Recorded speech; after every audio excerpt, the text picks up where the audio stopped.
Not your mother's fault. You take that back.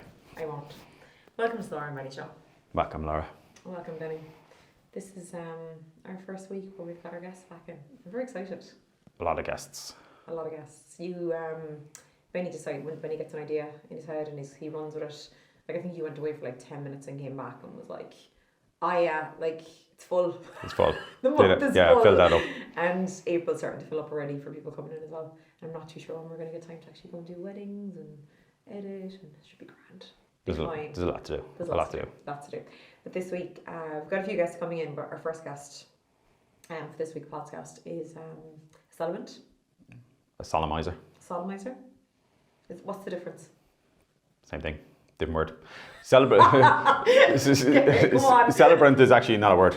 Is it not? No, They it's all kind of, use it. yeah, it's all a general kind of, I think it's a general thing, but like if you Google it or kind of like define celebrant, there is a modern interpretation, but it's not actually a word. It's kind of like nonsense. But everyone can use Could be it, totally especially wrong, now. but I remember looking it I up. hope you are. Oh, I'd love you are. And like everyone needs to comment below this and be like, Benny, a celebrant is a real thing. It's in the dictionary. Yeah. I suppose we'll get into it with the celebrant, but a solemniser is the main thing. Is like, well, you see, some people are solemnizers and some people aren't. So solemnizing, if you solemnize the wedding, it's kind of like it's solemn per the legal kind of requirements of Ireland. Yeah, and you can have someone just facilitate a ceremony, but it's not legal. Yeah, exactly. So there are people who offer their services as celebrants, but they're not registered as solemnizers. Okay. Because they haven't been nominated by a group officially. This is very complicated. But then also you could just get your mate. You could get your mate. I'm still waiting for someone to ask me to like actually be their wedding solemnizer. No, I wouldn't be a solemnizer because I'm not legal. I'll be the celebrant then. I'll be the mate. You'd be the celebrant. I'll be the mate with the celebrating. I'm waiting. Is that a word? I'm waiting for someone to not bother with the legal thing and just basically saying we don't care about the state. So like people have religious ceremonies. It'd be much easier to get divorced, though, to be fair, if you didn't do the legal part. You could just be like, listen, Friday, move out, we're done. Yep, cut. Yeah, that's it. Because I want to get married again. Because Laura and Benny weren't available for my last wedding. They are available for a day at a church. So I'm going to find a guy and I'm going to come photograph the wedding. We were talking to someone recently, and I won't say who they are because they might not want it public. But they were like, I have had 3 wives, and now I can give people loads of advice because I know exactly how to know what you like and don't like. You were big time. You were like, what now? Oh 3 wives? My memory is terrible. I'm telling you. Okay, you should have prepared. Don't be giving out to me. But yeah, so anyway, so I'm waiting for like the real kind of the true love, right? That this is it, right? Okay, so you were telling me that our wedding wasn't true love because we signed the legal document. Purely legal. For the, like government side of things. Yeah. What did you think I was made of money and you were going to make? So like there are people that are like all religious and pair their religious beliefs and stuff. Like that's one belief. Okay. And then there's also you can also do your legal stuff after your religious stuff and sign it on the same day. True. And then there's the kind of the legal one, so you're doing it per the state. So the other one's like per your God or your beliefs or whatever. Yeah. And the other one's like per the state. And I'm saying the true love is like, don't mind all that stuff. We're just gonna say we love each other and we marry each other.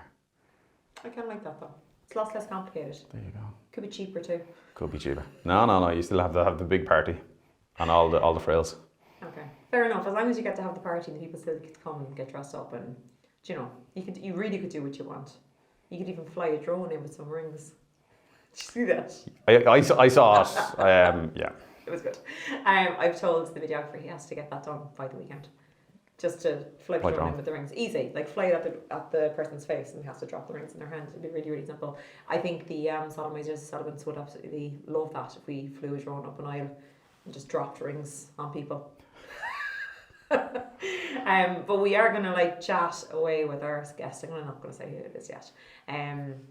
You're such a tease. I know. The big reveal. Yeah, such a tease. But we're going to go through like so much information for people, a bit of inspiration, like what kind of happens beforehand, what happens on the day, like what they've seen, what they think works, what doesn't work, all those bits and pieces. We'll go through it all.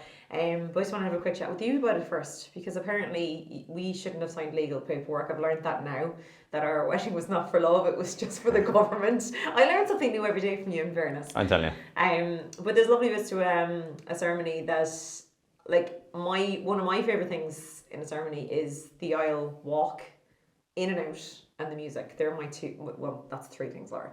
2, 3. They're the kind of three things that I really enjoy in a ceremony. I don't know why. It's kind of just something I really like. Well, there's more tension to it because I mean, like at the start, it's like it's starting, it's happening, it's on, and it is one of those moments. It happens once. Yeah.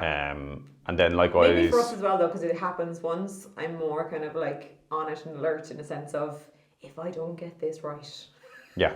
It's not going to happen. Well, I joke again. after the kind of the oil walk, it's kind of like the place could burn down after that. Like whatever happens. But the oil walk, it's like you need to be there. You do. You do. Like it scares me. And people get in the way. And you're like, sit down. Whispering over to the videographer, going, "Come on." Not our own videographer, but I just want to clarify that. But I was kind of like, again. Somebody was up to all sorts, and I was like, "Stop telling come on." These stories. But these are all the stories. I mean, this is what makes it. Videographer. Press record. That's your story. Oh, I'm not talking about that one. That's a different story. True story. True story. Don't be listening and hoping that the beeps mean the thing that you think they mean. But what I really but then the exit is, so the reason why you like the exit is because it's like it's full of energy. It's true. Because like it's just the kind of we've done it, we're going out, and everybody just applauds and kind of like it's good. So like they're the two things I think that. Speaking of applauding, and this happens. Do you know what? It doesn't happen as much in like your like outside of a church, right? But when you're in a church, right, I think everyone's like feeling that they have to be quiet and respectful because they're in the church. But when the couple are walking back out of husband and wife, I find myself like either dropping my camera and like starting to clap myself or giving a bit of a whoop, and then everyone kind of goes with it that like they figure, oh, it's okay to applaud. And you know, I think there's a little bit of that. You need to give a, like a little bit, but there's some days I have to do it 2 or 3 times. I'm like, it's really fine to clap for them walking out. They just got married. Yeah, the priest won't mind. The mass is over. I think it's different crowds though, in the same way we kind of like saying when you're picking your entertainment and whatever it is, like it's kind of like know your crowd type thing. I think at the same time is different crowds are going to respond in a different way because there are other crowds where they're hollering in the church and they're going for it and they're kind of like full of energy. Yeah. And it's different crowds, it's different types of guests, and it's okay, whatever it is. I'm like, you applaud that couple walking down that aisle. It'll look great in the photos and video and it'll get them all excited the fact they just got married. But before they come out, they have to go in. And we've seen some, because I think everyone kind of, you know, when you think about the aisle walk going in, you think about like the bride walking up the aisle.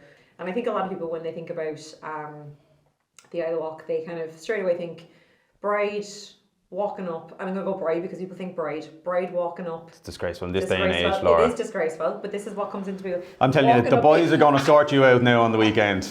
I'm telling you. I'm not saying this There's is going to be none of this. Does. Where am I going to hang the dress? There will be no dress. Listen, if the lads want to wear dresses, they can wear dresses. They can. What are you talking about? I'm just saying you want to get with the modern times. I am. Stop talking about them brides. I'm telling you. It's all about the boys. That bride walking up the aisle with her dad, if he's still with us, or her mum, or her brother, or somebody from the family. That's kind of what your brain goes to. Yeah. But there's so many different ways of doing it. And one I absolutely loved recently was Aileen and Niall. They got married in Langtons. And it was really nice because when we were speaking to them beforehand, she was telling us about that she wasn't too sure how she was going to do the aisle walk. And the reason for this was because, and I love this, that her parents were married about like 30 years, I think it was. And for whatever reason, on their wedding day, they walked each other up the aisle. So her mum and dad walked up the aisle together, got married, and then walked back down the aisle together. So she was like, I'm going to double check with my dad, but instead of walking in with him, which he would also enjoy, I'd love to carry on the family tradition of myself and my new husband-to-be are going to walk up the aisle together. And they did. It was so nice. And it's something you don't see very often. Only like the third time ever we've seen it, I think. And just so people know, like there was kind of a double reason why they did the first look. So they still had that kind of intense kind of excitement of a reveal to each other. Mm-hmm. And then there was kind of like, well, if we're going to do a first look because we want to do a first look, genuinely, to have that moment to ourselves privately. And then it was like, well, actually, now that we've seen each other, do we need to do the traditional walk up the aisle? And then the extra history is that her parents actually did it together. Yeah, I really thought it was lovely because it's kind of like, because it's a very nervous time, even if you have seen each other, to walk into that room to everybody, you know, and they're seeing you in your suit and your dress for the first time. But I kind of think like when you've got your partner on your arm, it does make it a little bit easier. But no, I just thought it was really nice, and we've had a few as well recently where, the other way, if you have got both your parents, you'd always have them with your mum and dad, and we've had a few people like kind of saying, like, I obviously want my dad to walk me up the aisle, but like, I also don't want to leave my mum out. Why shouldn't mum be included in this? Yeah. I mean, she's not even allowed in the car on the way to the church. Like, she ends up in the front seat next to me because she wasn't organised to live at all, but dad gets the higher car. I think like that little evolution needs to happen, whereby it's grand if mom is like with like loads of family and she's grand and she's kind of happy to go ahead and she's happy to have a chat. Doesn't want the no, but I'm talking about going in the car. Oh, right. It's as simple as this. Yeah. So like in terms of like, so say you're in your family home, mum is, and she's hanging out with everybody, and then grand, she's got a lift off someone, or she's going off with the other girls or whoever it is, and she's happy. But sometimes it's kind of like bridesmaids are going that way, other family guests are long gone, and mum is just there at the end, and then there's a little bit of panic, and then there's like a oops, and then sometimes ends up in your car, or she actually just going solo with somebody else. But it's like, I think that little evolution can probably happen where it's okay for mum and dad or whoever to go in the car with the bride. It doesn't have to be bride and one person, whoever's walking up the aisle. I think that tradition can be really broke down if people really want to. But then on the other side of it is, sometimes mum loves being at the church or the ceremony area early, because she is checking. I can't, like, her daughter hasn't, or her son hasn't gotten dressed yet, and it's like an hour and a half. I've only literally just arrived, and she comes in to be fully dressed, says, will you put this flower on for me? I put the flower on, and she goes, right, I'm off. Because she's I must go totally embracing the host. Yeah, totally embracing the host, and kind of really wants to chat to everybody. And it I mean, like, I think that's a nice thing for a mum to go and do that, because the other hilarious bit is kind of like, everybody's ready to walk up the aisle, but mum isn't. She's on row 8 and she has to work her way, and she's shaking everyone's hand, waving to everybody, and it's sometimes kind of going, you kind of be gentle and leave it for a while, but then now it's kind of like, it's now got to kind of like, we've been giving her more than a minute or 2 minutes, and you're kind of just give a little nudge to maybe a groomsman, go, you tell mum that we're ready to go, because she doesn't it's mum's day too, but she doesn't realise that everybody's queued up and they've been ready to go, and they're like the race horses ready to go, type thing. But but you're right though, especially the travelling, because I do find that, like, why shouldn't mum go in the car with you? And a lot of if you're hiring, especially the vintage cars, there's plenty of room. Like, there's really loads of room in the back of those cars, and you might have a smaller car, though, to be fair, that like between the wedding dress itself and dad, there is actually no room for mum, and that's fair enough. But the actual aisle walk then as well, we had one recently at Christmas. We'll call them Donesy's wedding. Donsey? No, that is a legitimate name. It is. Just remember that Donsey is 2 people. Totally is 2 people. But Danzy's, she wanted to include one of her parents in the aisle walk, so it was really nice. So she had her dad kind of like, a lot of the time, and this was in a church, a lot of the time kind of halfway up there'll be a little bit of an opening where you can cut along the pews. So dad kind of waited halfway up and mum was at the door. So her mum like stayed with him at the door with the bridesmaids. She walked half the way up, and then dad kind of met them there, and then dad did the rest of the walk, and it was lovely. I think on the flip side, Karen did a nice thing. So Karen's mum wasn't great on her feet, but she didn't want to exclude her either. Of course. So basically, someone brought Karen up the aisle. A partner brought Karen up the aisle to say the second row where mum was sitting, and then Karen's mum did take her hand and then shook Robert's hand and kind of passed it over, and it's just kind of like it's a gesture of, I'm telling you, I'm on it now. It's after. All right, because I feel like you've exceeded now and you might as well just go home. I'm telling you. But yeah, so there's like, and I'm sure that our guests will have like loads of different stories as well. Like, cause obviously she's seen as many ceremonies as we have, but there's loads of like, I think. But these are little things. I want people to think outside the box. That it's okay, like in the sense of, do you know the way? That's what I was saying at the start. That you gonna have in your head. This is how people go up the aisle. That's because you've seen it the most that way, but there's loads of different ways of doing things. There's no rules to it. There's endless things, and one of the rules as well, I suppose, the rules. One of the rules. There's no rules. The rules, but people have it in their head. Okay. Like brides arriving late, like people have particularly. Now when on Friday, you won't find this with the grooms. When there's 2 grooms now, Laura, on Friday, they will not be arriving late. No, they won't, because they'll be together. Men don't do that. Men are never late, except for that one groom who the bride was there before the groom.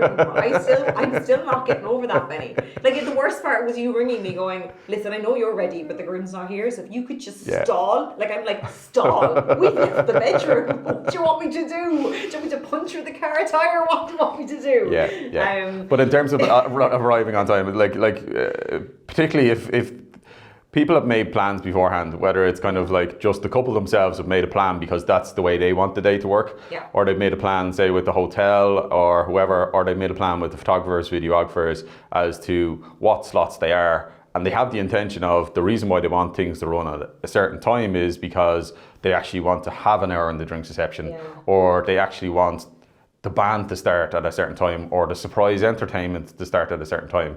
So for someone to go, traditionally the bride doesn't arrive until 15 or 20 minutes late, and so whether it's kind of, say, the person driving them or something, say, whereby everything... Shanghai them, as you would say, Benny. No, that's a different situation. That's a different one. Connor will call you up now on the definition of that.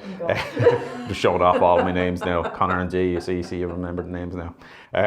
So if the morning runs perfectly, you're ready to go, and the ceremony could have started within, say, the 10-minute window that we were kind of all planning, and then all of a sudden you have mad uncle who's like, stalls there for 20 minutes, take for a spin, or whatever it is, something crazy, or whatever the reason is, or the flip side is kind of like, there's a lot of onus on everybody in the morning in terms of like, so if the couple plan on the ceremony starting within a certain window of time because they've got to travel a certain distance, or they want to do the photo shoots by a certain time, so that they get into the drinks reception, and so on and so on. Like, if any part of the morning who's not clued in, who doesn't do their piece that fits in with the time, whatever it is, it's like it needlessly kicks out the rest of the day, and they might not realize it, but it's like it's a 20-30 minute window where you often say is it has to come from somewhere. If that 30 minutes is thrown away, it has to come from whether it's the music late at night or the drinks reception or something, whatever part it is. So it's kind of like... It usually comes from the photo shoot or the drinks reception, because either way the people need to get fed, and the venue have, like, there could be a lot of people going. Like, the food is going to be ready for this time, especially if the speeches aren't before the meal. The chefs are going to be bringing out food at 6. Like, and speaking of stories, we're not the type of photographer just to stroll in at 6:30 and go, well, we got our photographs, and like just head down and past the banqueting manager. We hear all the stories, but in any way, so it's like, that's why they like us coming back. That's why we are coming back. Can we show up and go, they're yours, we're done. Hey presto. But we because there are so many things to run on time that it's like, you can't hijack the couple, whether it's something in the morning. If you hijack one of the partners and kind of like you kill the ceremony time, which knock-on effect. It's like if we were to hijack the couple and kind of go off on the photo shoot and hijack them, it's like that's not fair, because it kills the drinks reception or takes away from the drinks reception or interferes with the running of the operations later on in terms of food. And it's the same way with a speech. If no one planned to have 2 hours of speeches and then all of a sudden there are 2 hours of speeches, it hijacks. The chef is going to come out with his big cleaver and sort somebody out. His cleaver. Did you say cleaver? You've got to tenderise the meat. Oh yeah, you've got to bash the meat. He's going to come out with a cleaver. Oh yeah. Have you seen this happen? Well, I wouldn't say like come out with a knife and kind of do something. But we'll just go with the meat cleaver instead. Okay, so right. You went dark there now. You did. I think we need more alternative weddings. I'm looking for a good Halloween wedding now, like back in the day, like where there's married in the jail, cleavers, Halloween blood, everything. Okay. And your mate just says, "Do you love each other?" And you go, "Yeah, we do." Do you know what I saw recently? I really liked it. You remember this as well? We were down in Clarence Christmas time, and Laura and I were getting married, and they had 3 of their own kids. Do you remember? And they wanted to include the little fella, and he was like, the way you have little page boys who are the ring bearer. Right. With this little fella, so they had them all kind of like lined up, and they were doing their rings, and their little fella, in fairness, like, so he runs across with the first ring and hands it to his dad, and then runs back to his spot, and then do you remember? And then the priest said again, and now we're going to do mum's ring, and he ran back over, got the other wedding ring and so he did this kind of like laugh back and forth with this massive smile on his face. So it was just a nice way of like, you know, sometimes like the kids may walk up the aisle, ring bearer holding rings, or the box, and there's actually nothing in the box because they can't be trusted. Yeah, big time. To get from there to there with the rings. But I just thought it was really nice actually in that moment, instead of one of the groomsmen or the best man or something coming over and handing the rings, their son did it. It was gorgeous. Can I give you a tip to, normally best man has the rings. I know exactly what you're going to say. Yeah. Don't linger there like the third wheel, because you really are the third wheel. You're not getting married with the couple. But you know, it's not their fault. It's like if they're instructed back and forth. Now, I think generally a lot of people kind of go, they take both rings and they kind of have both rings ready to go. I've seen that kind of that trend. Yeah. But then sometimes it's like, it's not like, well, it can work either way. But whether you're holding two rings or kind of like you want to do one ring and then you want to do the next one, it's just step off. Don't step on top of the couple. I think though they're getting a good, nice close look sometimes. They're probably just in. They forget. No, but you can be in the moment. Concentrating on that. They've been asking for it. They come forward. They give the ring, and then it's like they haven't been told you're grand there. Step off. So they're standing there, but there's going to be 30 seconds of an interaction between the couple before they're ready for the next ring. And sometimes it's like videographers have this like clear view of hands and rings going on, and the next thing the back comes in and he just, hello, as you said, I'm going to wait on the kiss. Yeah, exactly. So he's just standing there, and it's about the couple having and their interactions and the way they interact and look at each other. As long as they keep smiling though, it's all good. It's all good. So step in, step out. Yeah. If they don't take both the rings off you. And I do love music in a ceremony, Benny. It's my favourite thing. We had a wedding there, was it last weekend? Viv and Gavin. But this was always going to be good music because Gavin is a musician himself, and he had loads of musician friends. Actually, I think half the bridal party, bar the two lads that were playing a plant in the morning. What was that about? They were singing into the plant. So like when we do a wedding at Betty's in the morning with the groom, and then I would be editing like a next day sample, and I'm going through Benny's morning. So it's the only part of the day I haven't seen. So I kind of know in my head like where I'm going to with the rest of it, because I remember like really, really like genuine moments, and I think that's the great stuff within the sample. But I have to go through your morning in a bit more detail because I wasn't there. And I was flicking through Viv and Gavin's the last day, and like it was just the lads they were great crack now in fairness. They had such a fun morning. And the next thing we're in a music room, and Gavin's at a piano. There's like two other lads have like different guitars, and then was it a case of like these two lads weren't musicians? Oh no! One of them is a musician. Oh right, okay. Yeah. Because the two of them were just holding a potted plant. Like what? When they were told, jump in there now, grab something there, and we'll grab something there and lash into it, and we'll see how it goes. That when we were doing bridal party photos, some of the lads were doing apparently prom poses. I'm not too sure what a prom pose was. You don't want to encourage a prom pose. From behind. It's an acquired taste. The two lads on the end are doing Charlie's Angels. Like there was no talking to them. But no, there was some really nice music there at the weekend, and there was some songs I haven't heard in the ceremony before. I don't think. What was the song he played in the middle of the ceremony? Do you remember? Yeah. Because that's the test to see if you can actually sing or not. Really good. So if you can sing Seal, like Touched by a Rose, like you're a made man. Yeah. And if you can't sing Seal by Touched by a Rose, don't try sing Seal by Touched by a Rose. But no, that was one of those. I was actually going to say, you know, like I think I might be flipping now to the dark side. You know, the way I have a fondness for like the singers. Right. And to be honest, the majority of singers in churches are female. They would be, no, you're right, yeah, because women are great. And have one or two or three or four favourites. Okay, Jesus, don't list them because you'll upset everybody else. And then Emo, that's who was playing, that's right. Emo, he could be battling in there now. I'm not going to say he's my favourite, but it was actually kind of like, he was someone that stood out as, when you haven't heard a singer that's kind of impressive in like many years, when someone comes along and you hear them for the first time, and they're actually really, really, really good. It's like they stand out. Yeah, and he drew my attention in fairness, like, because it was kind of like a lot of the time there's music going on in the background and you're aware of it. He has his own style, but like, it was very, very good. I think he sang the Book of Love as well at one stage, and they were saying the Red Shirt. Probably, kind of sang in his own way. It was lovely.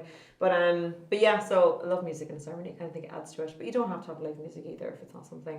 But if you're not having live music and you're doing some sort of songs, yes, and it's MP3, you need to have someone who's on it doing it, that he starts and stops the song in the right way at the right time.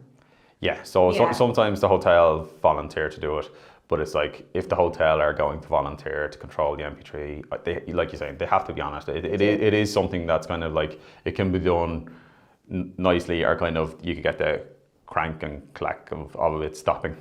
So it can be done smoothly, and kind of, you have to be ready to play the song at the right time when the celebrant gives you the heads up. Yeah, okay. So, I think that's the doggy now. She's ready to come in. She's ending the podcast, is she? Oh no, I think is it the dog or the cat? I'm not too sure. It doesn't matter. Hi, where were you? Did you just realize we were here? Oh, you're looking warm. Were you sunbathing? Dog distracted you, Laura. The dog did distract me. Are we just starting from here? Are we? Yeah, this is where we start when we start back. It's terrible. Did you put on the ads between from our sponsors? Today's ad. No, today's bread today. Today's sponsors, we have. Who do we have for today's sponsors? Okay, I'm going to do it. Go on. You're going to get flagged now. Go on. Fiona Kennedy is playing in Cork Arts Theatre on the 28th of March and also the 30th of March. Just giving her a plug, right? I'm giving her a super plug. Okay. I shared that on our stories yesterday. Yeah. No, definitely. Like so, a lot of people probably don't know, but there are musicians that are kind of like, they're working musicians in the sense of, whatever, I'm going to say it wrong, but like musicians, they're like there's such thing as Celebrant. well, there's rock stars and there's working musicians, you know. Squad, but people who sing at weddings, whether they're kind of in bands or whether they're actual singers, a lot of them actually produce their own music. And Fiona does her own music. And I think she had an album out last year because there was a release night. We couldn't go to it, but I was trying to go to it. Did you tell me about this? Yeah, you couldn't have got there without me, because I checked the dates and you booked in all these things that we have to do. But anyway, 28th of March and the 30th of March, you can't go because on the 28th you're having your family birthday. Yeah, go on. And on the 30th you're having your big girls' night out. I'm having a 2-week celebration for my 40th. For your 40th. I am taking 2 weeks off work. But people should definitely, if they're looking for something to do that weekend. Sure, you could go on the 30th. I know. It's all right. I have the power to cut this, Laura, so I'll just chop that out there now. You can't catch me. Don't you dare. Yeah, well. I'm gonna like go find the recording and put it on a loop on Instagram just for you, just to get you back. And Fiona does lovely ceremony music. Actually, as well. We saw her recently at Christmas as well. There was something I wanted to bring up. I was bringing on a loop. The famous one was Poddy, when we put Poddy on the loop and Poddy was slagging you off, you know. Oh, proper DJ. Proper DJ. Yeah. He'll always be my proper DJ though. Like, I love loads of DJs, but there's no other proper DJ. It's just Poddy. Vinny, who's a celebrant. Yeah. He said, I'll probably have to put it on a loop now that we have put it in the stories, but basically we were kind of teasing like, if he'll wear a robe if somebody needs him to wear a robe. Because he was telling the story of, he was getting looked up and down by a mother of the bride going, how are you going to do this? Like, where's your robe? And then there was kind of a joke. Did she think she was there? Robe? Oh yeah, like if you're officially... As in like a priest's robe, like, or a wizard's robe, whatever. Okay. But anyway, so Vinny's still up for wearing a robe. I don't think he has wore a robe. Okay, we need to like book him for a fake wedding and make him show up in a robe. In a robe. But if couples out there have Vinny booked, does he wear anything? Get a robe on. What happens? You're taking it to a whole new level. Yeah. It's a strange thing to bring up. So what you're saying to people is you can request your celebrant to wear whatever you want them to wear. Is it? Well, you can request, but a lot of people aren't going to. But no. Vinny said if somebody asks him to wear a robe, he's up for it. That's very funny. Where's he going to get the robe? Costume shop? Like Halloween time, that kind of thing? Or? I'll keep my mouth quiet now. Keep your mouth quiet. But yeah, that's kind of what I wanted to go and chat about today, Benny. We've got loads coming in. That's all you've got to say about ceremonies. You see, I don't want to say too much about ceremonies because Linda's going to have a load. Oh, I said the name twice. Just terrible now. Can you like do the beep thing? What? For Linda Foley, the celebrant. We're terrible at keeping things to ourselves. I don't even know why I was keeping it to myself. What if she cancels now? I'm going to put this podcast out this evening. And then Linda goes, oh, I'm sick of We'll Zoom Vinny. We'll get him to wear a wig and a dress and be like, hey, Linda, thanks so much for joining us on our podcast today. But yeah, no, we've got loads we want to talk to Linda about. And she's done loads of weddings. We've done loads of weddings with her, indoor, outdoor, all sorts. And she's great for like doing things where the couple have ideas. especially incorporating kids and their own theme to the day and stuff like that, and she's very good at it. So we'll be chatting to Linda, going through. I just keep saying Linda now because it's there. Sure, why not? Yeah. And we'll go through loads of details and inspiration for people and get a bit of insight into how to plan your wedding ceremony and what happens on the day. Some people still haven't been to ceremonies outside of a church. I don't believe that. Do you not think?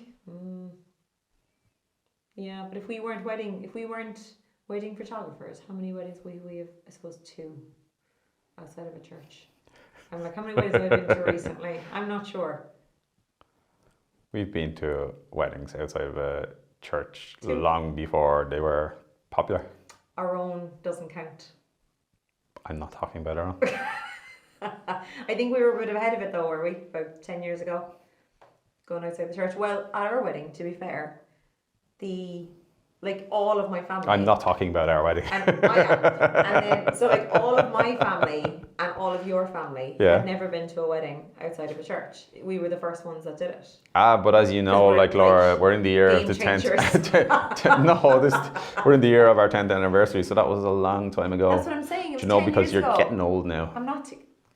You're lucky to be around me. You're lucky to still be near me. You're lucky we're actually still legally married, because apparently we didn't have a love marriage. We just had a legal marriage. I'll give you a love marriage if you want a love marriage, Laura. Stop talking. Ending the podcast. Thanks for coming in, Benny. Go on away back to your room and I'll go back to my room. We'll talk later.